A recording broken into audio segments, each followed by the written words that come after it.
The rules of supply and demand are always in play in the job market.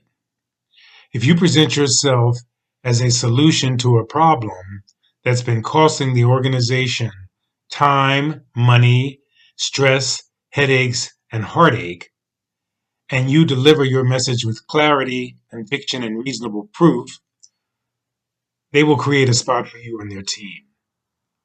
They cannot afford not to hire you if that's the case. There is always the exception that proves the rule. So always think positive and don't be turned away as easily as some people might like you to be.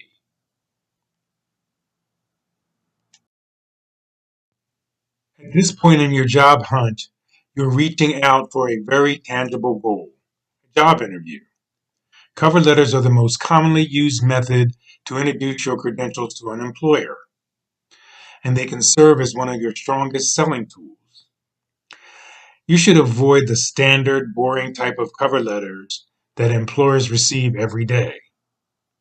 I'm very interested in a position with Motley Corporation as a program analyst. Enclosed, please find my resume. A letter like this basically says, hey, here's my resume. And that's all it says. Not a very impressive sales presentation, is it? And more importantly, it does nothing to distinguish you from the crowd of other applicants sending the very same kind of drab, standard enclosure with their drab, standard resumes. So be careful. So you should know that there are different letters for different purposes. There are many times during the implementation of your full search campaign where you will rely on a written letter to speak for you.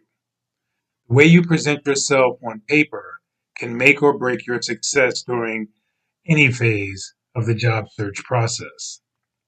Just think about all the different situations in which letters might be useful in opening doors, making a strong first impression, and keeping your candidacy on the front burner in the eyes of key decision makers.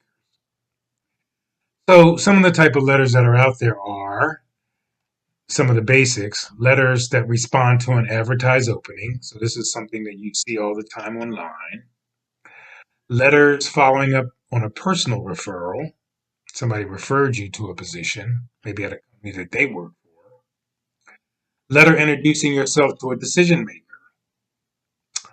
A thank you letter after the first meeting, and maybe a follow up letter after multiple meetings or interviews. A response to a job offer letter.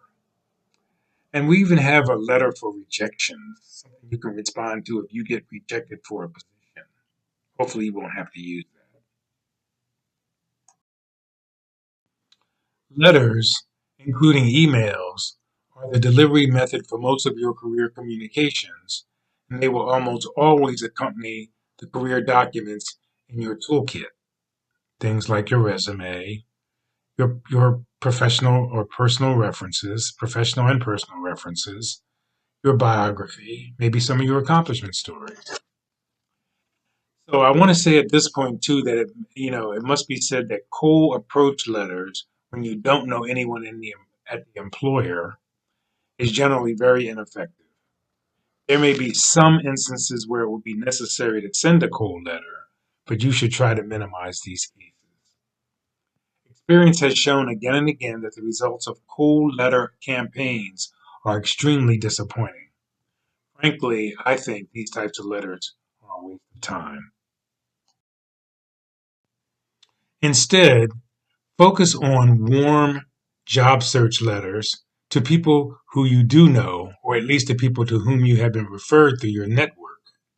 You'll find that these warm referral letters garner a much higher response rate, and you can actually move forward or move your search forward. Okay.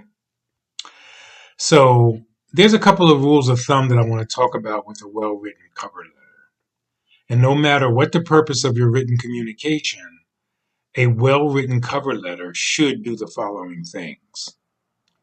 Direct the reader's attention toward the strongest aspects of your background and qualifications, and away from any weaknesses. Customize and personalize your message to each company and recipient. Now, I talked too about having a basic cover letter in your arsenal, in your toolkit, one that's definitely customizable. Highlight and expand upon the most relevant facts on your resume. Give new, relevant, customized information that is not included anywhere on your resume. So tell them a little story.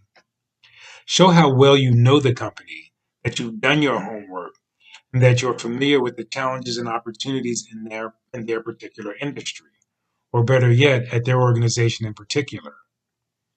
And how do you find this out? Well, if you do some research on the company, even going to their website, you can find out maybe some of their challenges and some of their needs and what they're looking to do down the road. This will be very helpful to express you've done a little homework on them. Okay, so there are three basic parts to a cover letter, any kind of cover letter. It can be broken down into these. So, part one should be the introduction. Explain why you're writing to the employer. Did you see a job posting? Were you referred by a current employee or a vendor or a contractor that works for that company? Did you see one of their executives present at a conference? Did you read something in the press about the company? So be specific about your and use your research. Give the recipient of your correspondence a sense of your knowledge by referencing industry trends, specific events, or media coverage. This is the best way to demonstrate your interest. All right, part one. So, part two is where we kind of get into the meat and potatoes, the sales presentation. To sell yourself effectively, tell the employer your qualifications and give examples of relevant experience you've had. The same elements that make your resume effective also work in your cover letter. Action words. Be brief. Be specific. Write about particular accomplishments and then use facts to back them up. You can just put a one line sentence about some activity you participated in and then the results you got. If you can quantify it, it's even better. Okay, part three is the wrap up and close. Be sure to restate in one sentence what you can do for the organization. You got to sell your value. Wrap up your letter as strongly as you opened it. Restate your interest in working for the company and why. Use genuine interest and enthusiasm. This is critical. You should close the letter by directly requesting a meeting or interview. Take charge of the process by stating a time frame in which you will call. Then follow up precisely as promised to demonstrate how responsible and professional you are. Again, another critical piece. Okay, in this process, I want to talk about one type of letter in particular that I think is very effective. It's called the perfect match letter. Not used very widely in the industries, but something I think is very, very different and will set you apart from other candidates. When responding to an advertised opening, or following up after a meeting or interview, or expressing an interest in pursuing an opportunity arising out of your networking activities, a particularly strong format for your letter is called the perfect match letter. All three of these situations are great opportunities to sell yourself by matching your experiences, strengths, and contributions to their problems, needs, and challenges. As I mentioned earlier, you can either find out what their promises and needs, what their problems, needs, and challenges are by looking at the job description, or reading about them on their website, or finding some other standard information about the company. So the format gets its name from the fact that your letter is divided into two columns with a space down the middle of the page, and your headings across the top give the body text an overall appearance of a two-column matching exercise. One side is, their challenges. The other side is your skills at that challenge, your experience. For example, their requirements are somebody that has 2 years of experience in Microsoft Excel. On your side of your skills, I have 8 years experience in Microsoft Excel. Match, line for line.